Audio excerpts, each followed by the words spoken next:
What's up, everybody? It's Pablo Guy, and I'm back again with a video. I just want to say I apologize because so I got hacked. I don't know if you guys noticed. I'm sure a lot of you did notice because a lot of you actually emailed me or wrote me on Instagram saying that, hey, you got hacked. So yeah, I actually did get hacked. But so if anybody's going through like a hacking with Gmail or like their YouTube channel or anything, go and write about it in the Google the help community, like the little chat thing.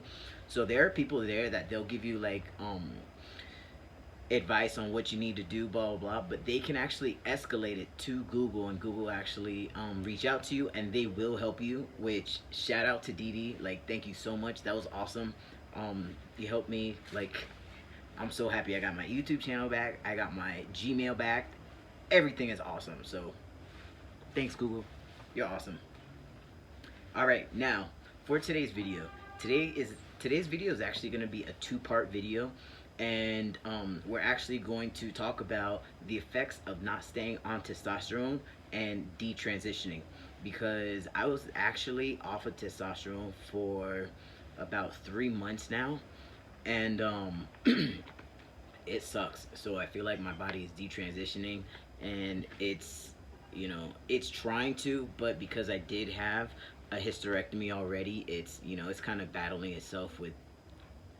Actually, I don't even know what's. I actually want to do a video where I have like an endocrinologist on here. So if you guys know like a good endocrinologist that'll like want to be on my YouTube channel, pass them my way.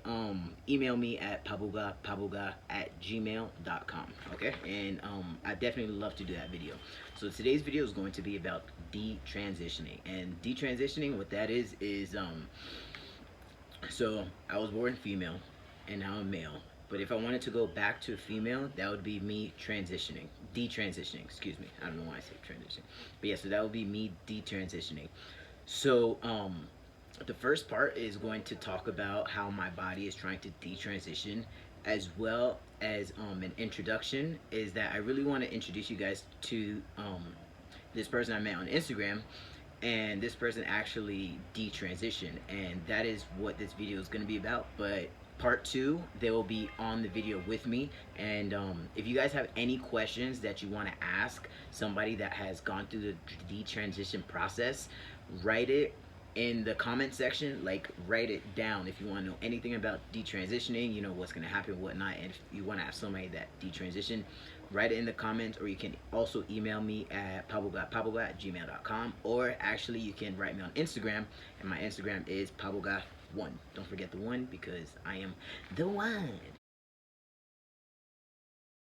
Alia Ismail, formerly known as Isa Ismail, 28 years old, Arab American queer barber who has transitioned from female to male and detransitioned back to female. She shares her journey through TikTok, IG, YouTube, and other social media, hoping to inspire others to be their authentic self and to instill trust in their decisions. She focuses on redirecting shame and guilt to normalizing detransitioning. So I do want to put out there that just because you detransition, it doesn't mean that you didn't know about yourself, okay? Because we all go through finding out who we are. We are all going through like a phase where it's like, I do feel that I was male my entire life, but you know what? I've experienced it, and I see that I'm more connected to my female self, and that is okay. Like, it's okay. It is all right. So, if you are transitioning, or you already transitioned male to female, female to male, and you feel like this is not you anymore, it is okay to stop. It's okay to stop. Just seek medical care when you want to, because you want to make your detransition as seamless as possible. So it is okay. People may have negative things to say about you, but at the end of the day, it's your body, it's your skin. You're the only person living in your skin. So, make it as comfortable as it can be. Um, so people are always gonna talk smack no matter what. So you might as well just do what you gotta do to be your authentic self. So that's what I have to say about that. I decided to do this video is because I've been back and forth from Miami to Colombia a lot, and me being in Colombia, my testosterone is very easy to get. It's readily available. I actually go to the pharmacy and they give me it right then and there, and it doesn't cost a lot at all. So I've been getting my hormones here, and when I go back to Miami, the last time I went back to Miami, I was all right. Actually, I'm gonna back it up. One of my one of my trips back to Miami, I customs actually took my testosterone from me because I did get it from California, from Colombia, so I didn't have to get a prescription, didn't have my name on it. So when I was trying to get back into Miami, they actually took my prescription, and I explained, I'm trans, whatever, blah blah blah. They didn't want to hear it. They could care less. They were like, it doesn't have your name on it. It's your medicine that you say, but you don't have a prescription for it, and it doesn't have your name on it. So I was like, oh, dang it. And it was a new bottle too. It was new. It was full. And so they took it. I didn't get to bring it with me. And when I actually, my last time going back to Miami, I decided not to take it. But then a lot of things happened, and I got really, really busy when I was in Miami, with business stuff, and just, we got a lot of big things happening for 2023. So I actually spent about 3 months in Miami, so I didn't actually have any testosterone uh, with me. So I wasn't taking my medicine at all. I wasn't taking my hormones. And I felt like my body started kind of detransitioning, the best that it could, because I did have a hysterectomy, and so I didn't get a period. But I know that a lot of trans guys, when they miss, like, let's say 2 months, 3 months, their period actually comes back. So that was a bullet that I did dodge because I already had a hysterectomy, so I didn't have, my period never came back. So, that's good. But I did feel it mentally, and I did feel it physically. Wondering, oh, well, why didn't you just go to the doctor and just, get your hormones? Well, it would be that easy, but seeing as how I don't have insurance because I've been traveling back and forth in and out the country, that I feel like it's just gonna be a waste of money. It's gonna be like, what, $150 a month for nothing, because I could get all my medical needs in Colombia. So I didn't have money all at once for my round trip, as well as the doctor's appointment, which that'll be like $150 because I don't have insurance. And then also getting the hormones without insurance is going to be like $300. So I didn't have, a spare $400 to spare just for, me being in Miami for like 2, 3 months. But I didn't think that I was going to be there for that long. So that's again why I went so long without my testosterone.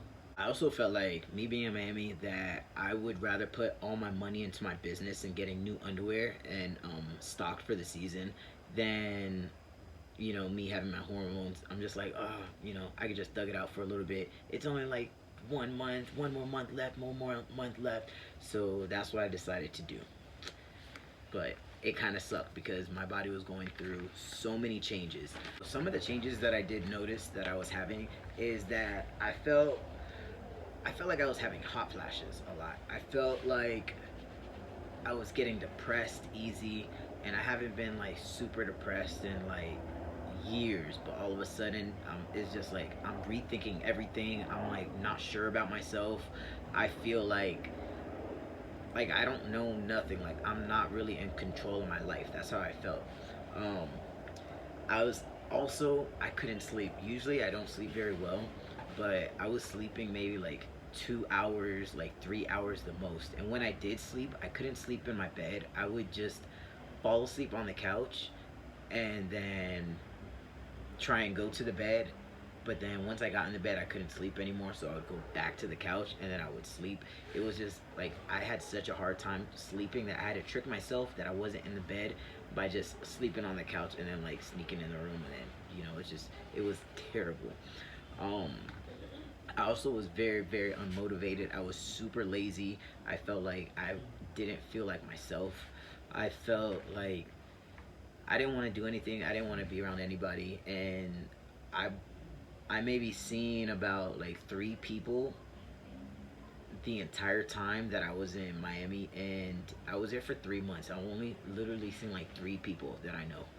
So it's like I just didn't want to do anything. I didn't want to see anybody. I just wanted to, like, I felt like my mind, I felt like I didn't want to be around people because they would know that I'm not on testosterone anymore. Like I felt like it was so noticeable for everybody else, but it was like I was the only person that actually knew what was happening. Like I was thinking that my voice was changing. I was thinking that, you know, maybe the structure in my face, is it like a little different? Like, do my eyes look different? Does my nose? I was thinking about, like, I was getting paranoid about if I was looking feminine or not. Like paranoid. It was terrible. I was just always like, oh, like how do I look? How does this look? How does, you know, are my boobs like booby today, or like what's going on? You know, I feel myself like all the time. I feel myself all the time. So it's like I know what's supposed to be there and what's not supposed to be there. So actually, like I would like touch my stomach. I'm like, dang, this is getting like fat. But then I'll touch like my thighs. I'm like, whoa, baby, like that's a big little roll back there now. And then I felt like my thighs were getting like chunkier. My ass right now is like huge. I'm trying to like get to the gym and like get my body how it was before. But it's like I don't know. I felt like there was my body was trying to be more feminine, and it's that's the most depressing part about it, is that a physical change that is like I'm like, whoa, I haven't felt my body feel like this in like 10 years. So it sucked. um I felt weak. I felt like I was having muscle loss. I felt like just I felt like my nipples were getting bigger, but maybe that's because I'm like, mm, if you guys know and seeing the rest of my channels, you know how I feel about my nipples, right? So I felt like they were like getting even worse. I'm like, my life sucks right now. But I don't know. It was really getting to me, like physically and mentally. Only because mentally I'm like, all right, yeah, well maybe I'm just getting a little crazy. But then it's like the physical changes, and I'm like, crap, I'm not getting crazy. My body's changing back. So yeah. Um, I also think that I was losing my hair even more. But that could be because I stopped using keeps also, because I didn't know that I was gonna be there so long. So I was like 2.5 like months without anything. Um so yes. But how I was able to deal with it, I just had to cope. Like I had to get my head around the fact that my body was going to keep declining until I took testosterone, until I could get back on a normal testosterone routine. I knew that I had to just face reality and be like, all right, yeah, well, you know what, your body's changing and it's because of this, obviously. But I just knew that I had to like just rough it out just for these past like couple months until I'm able to get the testosterone that I have. And so that's literally just what kept me going, is that it's only bad right now, but it's gonna get better. It might take like a few months. So right now I actually been on my testosterone for about 3 weeks, I want to say, not even like a whole month. And getting back to the gym is so difficult. I feel like I can't lose weight. I can't lose fat. I feel like I can't gain muscle. I feel like I'm just plateauing, and I shouldn't be.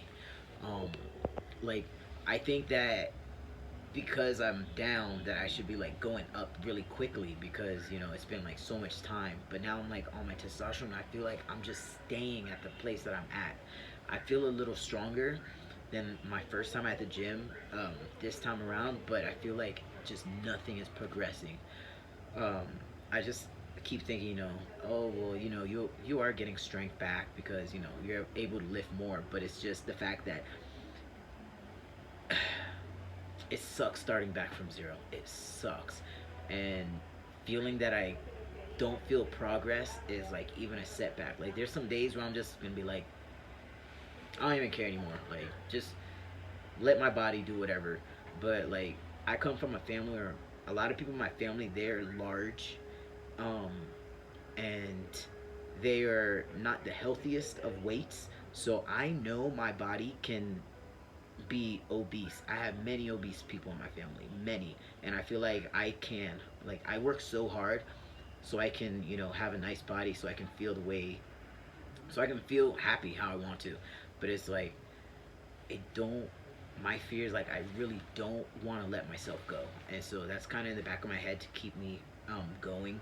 But as for right now, I'm just trying to get back to where I was at. I'm trying to be very consistent with my testosterone shots now, and yeah. So that's basically where we're at right now. I will give it update another probably in, like in a month or two, um, and be sure to check out the video, my next video, the part two of this video, where we actually will sit down with somebody that has detransition. So you guys, it's nice to be back. It's nice to be in my account and my YouTube. Um, yeah, but happy holidays. A lot of holidays are coming up, so happy holidays, you guys. And I will see you mañana, tomorrow.